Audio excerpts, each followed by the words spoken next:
Welcome back, guys, to another video where today we're going to be racing in the dark. I mean, this is probably one of my most favorite types of races, where it's basically a 24-hour race, but it's only in 1 hour. So basically it's like time cycle 24x, and you're basically racing for 24 hours basically, but it's only in 1 hour, so it's hard to explain. But yeah, basically this race was super fun.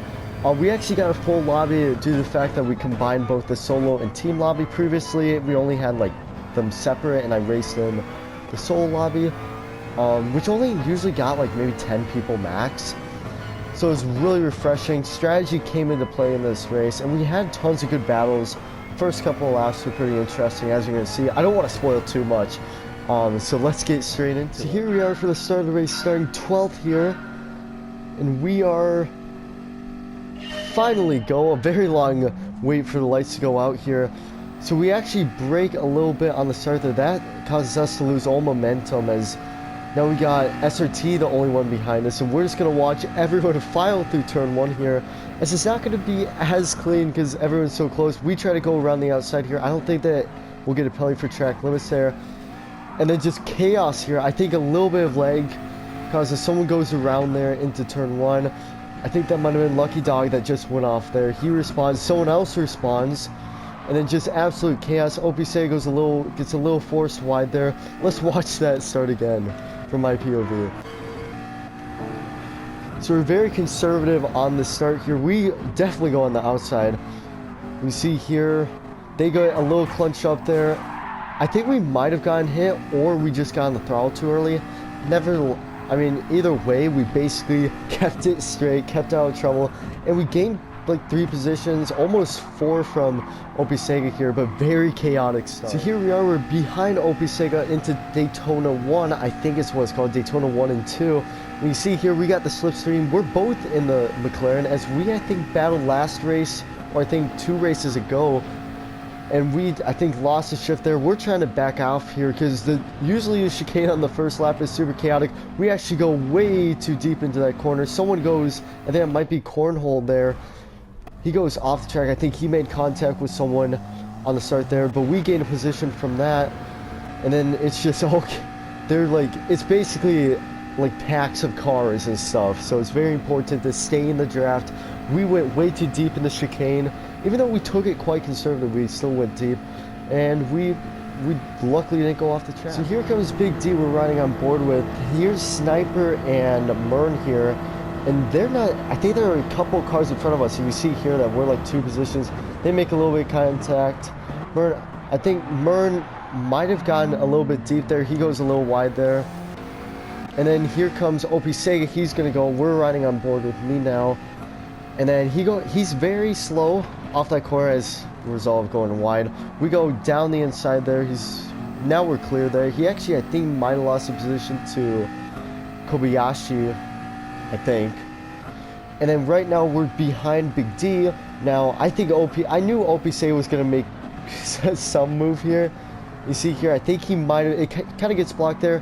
Big D gets a pretty slow, like, tighter line there. He has to take a tighter line, plus it's lap 2, so you know he could be easily on the medium tires or just have cold tires.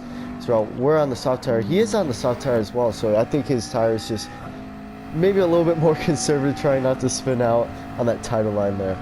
And then here we go. Big D actually has a super fast car. I think he had a low downforce setup. He goes around the outside here of us here. We actually make a little bit of contact. I wasn't expecting him with such a big run there. So we lose the position to him. Almost, we make a little bit of contact there. I think I just overreact to Big D there. And then there goes Kobayashi there. Past us, but they're both going to get a penalty. You can't see it, but they do get a penalty.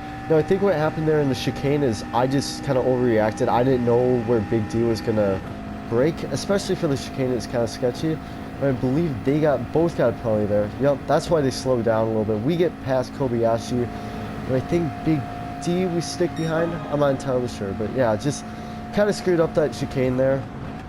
There we go. We're back into 9th place. Almost made contact there. And now traveling into, I think, International Horseshoe 1. Big D just misses the apex completely, and we get a pretty good exit here. And now we're side by side for the kink. This is not something you want to do a lap through here, but we take it around the outside. I think he might have braked. We make contact, but we keep it straight here, and we make the pass for 8th place. That was also, I don't know, I felt a little bit more aggressive in this race. I definitely I would have probably stayed back maybe like a year earlier, but I think I've definitely grown my confidence and stuff. But also, I mean, why not use that run? I mean, we were already side by side with them off the corner. So now a lap later here, we got Kobayashi in, I think, the BMW on that. I'm pretty sure here. He's gonna make it past us here into the chicane. I, of course, let him by. I mean, he was already past us. But we take it quite conservative here. And then he almost loses it. I thought he was, so I was like, ooh, gosh. I panicked for a sec there. But then we actually get his slipstream now into turn 1. Very long straight. It's not really straight, but, you know, you're basically going flat out for a while. We actually decided to push him here because I want to try to get back to Opie Sega, and I think that's Sniper, because I mean, me and Opie Sega, we've battled before, so I know that I relatively have the same pace as him. Maybe not around this track, but it's Kobayashi. He's gonna brake a little earlier there. He's gonna miss the corner a little bit, and then we just get on throttle way too early here, and we get spun around. And luckily, I think we only lost 3 positions there, but if we ride on board with me again here, you're gonna actually see, watch that bomb left there. I don't think Big D made contact with us, even with lag. I don't think so. But we just got on the throttle way too early. In the turn 1, it's very bumpy, so you have to be very cautious with your throttle inputs. But yeah, we spin, and I think we lost 3 positions. Or maybe even 4, I'm not entirely sure. And then here's Lucky Dog here on the same lap here. We're actually struggling.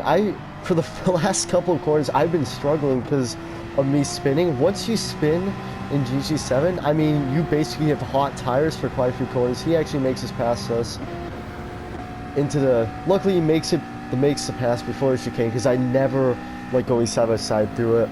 But actually a pretty sunset here. But yeah, once you go off the track, you basically have dirty tires and you have no grip. And then you can see here, I think that's SRT there, and I believe that's almost, who is that? I think that's Mern and SRT. So if we rewind here, I think, so here's Mern. He goes through the chicane here. We're actually in a round board. SRT just gets a little loose, and then Mern gets a little loose. That causes them to supposed spin, and we actually gained 2 positions from that. But yeah, you see Mern, when he rejoins, just gets, I don't know, I don't think they made contact. I think they might have, I think SRT and Mern made contact, but yeah, the chicane is very deadly sometimes. So here we are on the same lap here, and we're actually, I think, going to see, yeah, yellow flags here, but Lucky Dog actually brakes a little later there, or a little early, and we're actually side by side here, still yellow flags. I don't know how I didn't get a penalty for passing under yellows. Now you can see Opie Sega, I think he might have crashed or spun out, and that caused him to cause the yellows. And yeah, I have no idea how we didn't get a penalty, because I've seen people get penalties in the past for ignoring yellow flags. But I mean, I'm not complaining. We got past them, but yeah, that was, I don't know, very, very aggressive. And then a couple laps later, I think this is actually 1 lap later, so these first 7 laps have been absolutely chaotic. And you see here, Opie Sega just gets a little loose. He actually keeps it straight, but we almost tag him, and then that causes us to lose momentum. You see Lucky Dog here, he's just gonna easily breeze past us. I think he's in the Porsche as well, so I didn't know where he's getting this top speed from. But I think we're still side by side here. He actually runs a higher line there, causes him to lose a little bit of time. But either way, he gets past us for 10th place here. And yeah, we're starting to see a little bit of tire drag, but now, because of the nighttime, and now we're very, very aggressive here. Lucky Dog gets a little loose there, and we actually make the switch back there, I think. He actually goes off the grass a little bit, almost loses it. But yeah, now that it's nighttime, the soft tires perform much better. Not in terms of this corner, as we go a little bit wide there. But yeah, we go into 10th place now. So here I come into the pits now. A lot of people were debating if this should be a 1-stop, 2-stop. A lot of people are saying that a 2-stop was the only way to do it. The 1-stop was definitely possible. Fuel was actually really high in this race. Or like the fuel consumption was low. But as you see, I think I still have a quarter tank of fuel left. And it is, I believe, halfway through the race. So I knew exactly how much fuel I should take and stuff. But yeah, we're going to go from the soft to the medium tire. A lot of people started on soft, some people started on mediums, but I think some of those people did struggle a little bit. But the good thing about running softs during the nighttime was that it was very low tire deck. I never knew this. I think I knew this last season, but the soft tires they actually wear a lot less at nighttime and they perform better, which is super weird. And I wish that I kind of started on the mediums, but I kind of didn't because, you know, you want to be aggressive at the start. But here we go. We rejoin into 12th place, but very weird exit. Let me rewind that so you see that exactly. Here's us. I don't know what's going on. Dark, I think we break actually. I don't know. I think Dark Lord Apollo just got distracted by us because that's not every day you see someone come out the pits like that. And then yeah, we go into 11th place, which is super weird. So we had a little bit of a battle right out of the pits, but now something wasn't happening because these tires are extremely cold. Now Sniper actually pits, I think, a lap later, and he actually has no fuel left, so I'm very surprised. So it looks like fuel and like tire wear is extremely different to other people. I think tire wear might be the same, but fuel consumption is definitely a lot different. Now he actually, I think, started on the medium tire, and now he's going to go on a soft tire. I believe the majority of the night, I don't think it's happened yet, so he's going to do pretty well. But yeah, he goes from medium to soft. That's probably why we're pretty quick.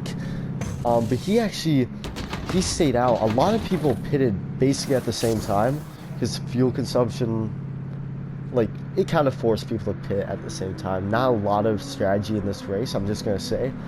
But yeah, we gained the position. We actually go into 10th place here, and yeah, so we gain the position, and I think we do gain some other positions as people are starting to pit again. So here we are, I think around 5 laps later here, and you can see Sniper with a very loud engine. I can barely hear myself as he actually whizzes back past us. I think he's going 10 miles per hour quicker here. You can actually see it, and really no hope.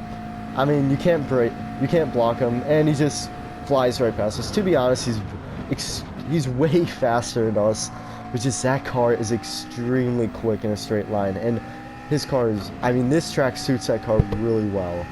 So here we are, I think 2 laps later now. Now this is Taha. I'm not gonna try pronouncing that last name, as he actually gets a little loose on exit, but it's a pretty good exit compared to us here.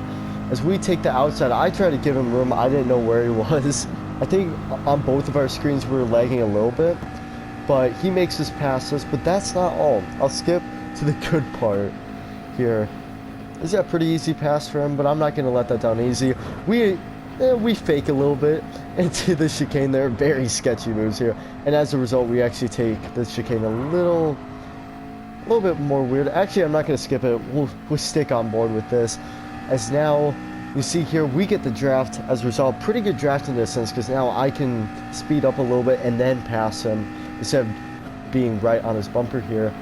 As the lights are out now, we go around the outside here into turn 1. Now I think I'm very, very confident on the brakes, especially around the outside, because I don't have, if you're on the inside, then you have the risk of running into someone. So then Taha, he brakes a little later than us, but as a result, he has to take the corner a little tighter here. He's still on our outside here. We actually take a very weird line here. Actually get a little bit of snap oversteer there. And then I don't know. We go a little wide in that corner. He gets right past us, cuts us off a little bit, but you know, fair racing. We didn't make contact. That's all that matters. And yeah, we stick behind him for a while now. And then going into the Shane, not only do you have to worry about not crashing, but you also have to worry about not getting a penalty. And no one knew where the track limits were. I feel like everyone was like, where's track limits? And I found out where they were, and I was a little pissed because, you know, I don't think I got track limits in practice and stuff, but, you know, it kind of sucks. And especially in this battle that me and Taha have. Luckily, it's only half a second, and I just got to be able to serve it. But, I mean, it's a little bit of a, you know, gut punch that we got penalty right at this instance. Because right now, I'm focusing on trying to pass Taha again. So here we are on to lap 27 here. We're actually trying to make a move on Taha here. We try to go down the inside here. Taha takes a little bit wider there. He actually goes onto the marbles there. And we take the corner very deeply there. I don't know why I kept taking the corner like that. That's not the first time we took it like that. As now he's on our back bumper here. We actually go a little wide there. Lose a little bit of time. I think we actually maybe gained some time on there. I don't know. These couple of laps were crazy. As now you see here, just the slipstream is super important, but we were basically a little bit of bump there. But yeah, a lot of pressure from Taha here on lap 27. But it's all calm and dandy in the infield section. And then once you get on the straightaways, it is absolutely crazy because now slipstream comes into play. And really, it's the person you don't want to be in front. You want to be behind. And you see here why that's the case. Is now Taha pushes us a little bit, so I'm like, oh, we're gonna help each other into the chicane. No, he actually takes the inside line for the chicane. I think he then backs out a bit. I thought it was still side by side, so we take the corner so stupidly there. We park it on the apex because we almost about miss it, and then he goes for the inside again here. He actually goes on the double yellow there, but that was a very, very good play by Taha there as we just took the corner as stupid as you can get. But now you see, he's actually already passed us. I thought we were still side by side. Is now we're going to take the outside into turn one. I'm very confident. I've learned that I'm very confident around the outside, late braking here. But he takes us to the wall there. We actually touch the wall a little bit.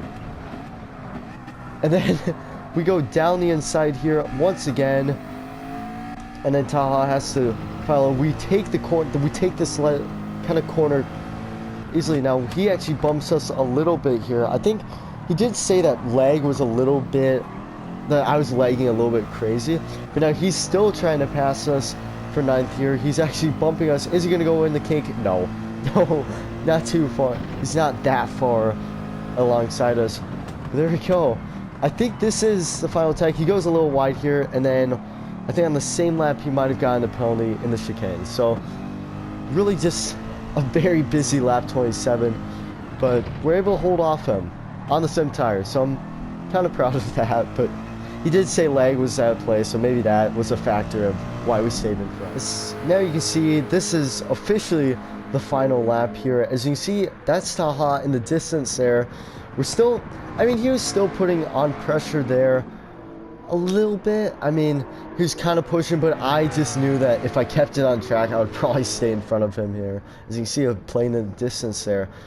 But yeah, this final lap here was, well, this is first of all the final lap of the season, so I know that we always end it off at Daytona. It's a very cool circuit, and really I love the time, like how it goes from day, night to day. I love doing that, and hopefully we might be doing this next season, hopefully, because I just love it so much. It adds a lot to, like, even strategy. I mean, it creates just, it kind of plays into the strategy a little bit. But all in all, I think Daytona I think this was probably one of the best races. Now you're probably wondering, why is there so many people? I explained a little bit in the beginning of the video, but it's kind of nice having that, and the reason why was because we just combined both the solo and team lobby, and we got a full lobby, so I'm not complaining about that. As we go into the chicane for the final time, I mean, this is just, a lot was going on. I was also sick today. I had to drink a lot of water, which, I mean, wasn't too much of a bug. It's kind of a bug when you have someone pushing so far, but, you know, we were able to deal with it pretty easily. And yeah, I think we round up to go to 8th place. Now, Taha did get some penalties at the end there, so we did get a little bit more of a buffer. You can see here that we just finished off in 8th place here. as we actually go hit both of the, oh no, we only hit one of the braking zones.